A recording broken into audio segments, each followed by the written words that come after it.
ये आ गई।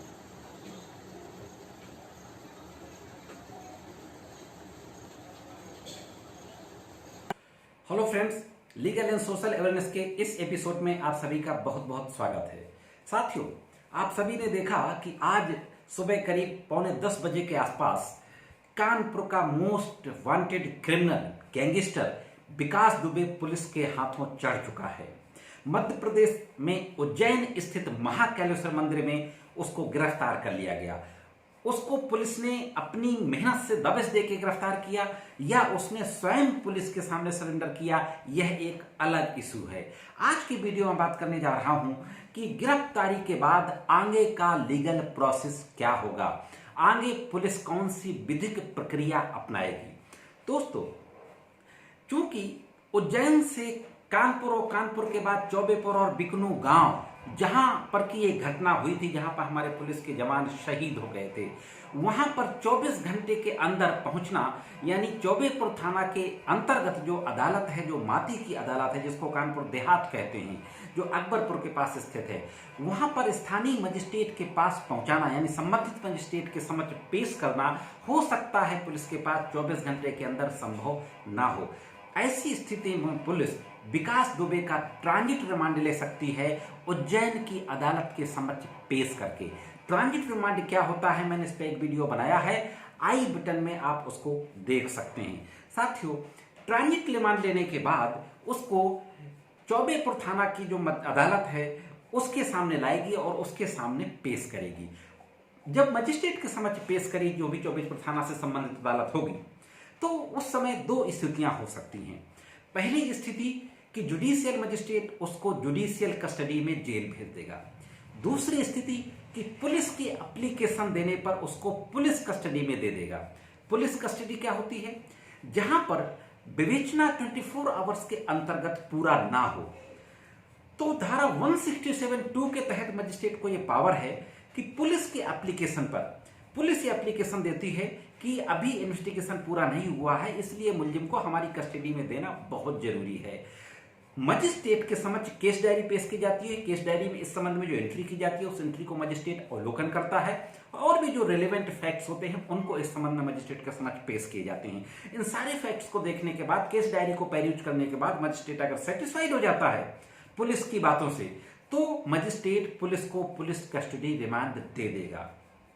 अगर उस समय पुलिस कस्टडी रिमांड की एप्लीकेशन पुलिस नहीं देती, तो 1-2 दिन बाद मजिस्ट्रेट की परमिशन से जेल में जाकर के पुलिस उसका बयान रिकॉर्ड करेगी। आईओ जो होगा, इन्वेस्टिगेटिंग ऑफिसर, उस मुलजिम का 161 के तहत बयान रिकॉर्ड करेगा, उस 161 सीआरपीसी के तहत। उस बयान में पूछेगा आईओ उससे कि जिन हथियारों का इस्तेमाल किया गया था हत्याओं में, वो हथियार कहाँ हैं, और इस संबंध में जो बातें बताएगा, तो उन बातों के बेसिस पर आईओ 1-2 दिन 3 दिन बाद भी मजिस्ट्रेट के समक्ष एप्लीकेशन दे सकता है कि हमें जो हथियार पुलिस के हत्या में इस्तेमाल किए गए थे, उन हथियारों की बरामदगी करनी है, और हथियारों की बरामदगी के लिए मुलजिम को पुलिस की कस्टडी में इतना पर्टिकुलर समय के लिए देना जरूरी होगा। जो भी समय पुलिस डिमांड करे, 24 आवर्स, 48 आवर्स या उससे ज्यादा या कम।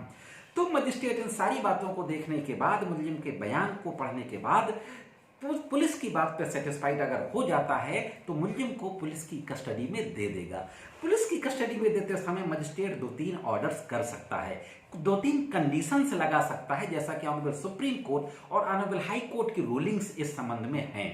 मजिस्ट्रेट ऑर्डर कर सकता है कि मुलजिम को जेल से निकालने के बाद उसका मेडिकल कराया जाएगा, इतने बजे निकाला जाएगा और इतने बजे के पहले उसको पुनः जेल में भेज दिया जाएगा, वो भी मेडिकल कराने के बाद। ये इसलिए मजिस्ट्रेट कर सकता है कि पुलिस उसके साथ किसी तरीके की मारपीट नहीं करेगी। और अगर अभियुक्त की ओर से कोई प्रार्थना पत्र दिया जाता है कि मुझे लॉयर, मुझे एडवोकेट उपलब्ध कराया जाए, तो मजिस्ट्रेट यह ऑर्डर भी कर सकता है कि ड्यूरिंग द इंटेरोगेशन, जब मुलजिम पुलिस की कस्टडी में होगा, पुलिस पूछताछ कर रही होगी, तो एक सर्टेन लिमिट की दूरी पर उसके एडवोकेट उपस्थित रहेगा उसके साथ। इस तरीके का ऑर्डर भी मजिस्ट्रेट कर सकता है दोस्तों। तो पुलिस उसको पुलिस कस्टडी में लेने के बाद जो संबंधित हथियार हैं उसकी निशानदेही पर उन हथियारों को बरामद करेगी। उस घटना में इस्तेमाल किए गए कोई और भी वस्तु हुए अगर, तो उसको बरामद करेगी। कोई अगर ऐसा व्यक्ति है जिसको कि पहचानना, जिसको कि अरेस्ट करना है, जहां पर मुलजिम को साथ ले जाना जरूरी है, अगर वो किसी तरीके से घटना से कनेक्टेड होगा तो उस व्यक्ति को भी पुलिस मुलजिम को साथ ले जाके गिरफ्तार करेगी। इस तरीके से पुलिस कस्टडी लेने के बाद ये सारा काम करेगी। इसके बाद दोस्तों मुलजिम को दोबारा जेल भेज दिया जाएगा। दोबारा जेल भेजने के बाद अगर 2 दिन 3 दिन 4 दिन बाद कुछ नया तथ्य प्रकाश में आता है तो पुनः इन्वेस्टिगेटिंग ऑफिसर मध्य अदालत के समक्ष मुलजिम को पुलिस की कस्टडी में लेने की एप्लीकेशन दे सकता है। अब यहाँ पे एक सवाल उठता है कि पुलिस की कस्टडी में मुलजिम को अदालत कितने दिनों के लिए दे सकती है।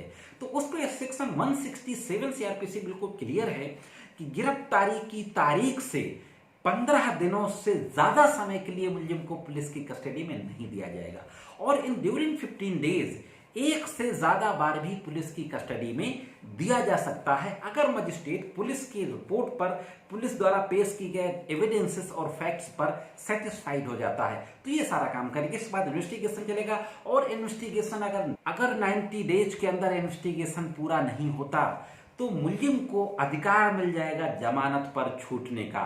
इसलिए दोस्तों मेरा अपना मानना है कि पुलिस ऐसी ब्लंडर नहीं करेगी, 90 डेज के अंदर इन्वेस्टिगेशन को जरूर पूरा कर देगी दोस्तों। तो साथियों यह थी महत्वपूर्ण कानूनी जानकारी जो गिरफ्तारी के बाद पुलिस के द्वारा अपनाई जा सकती है, जिसको मैंने आप तक पहुंचाना जरूरी समझा।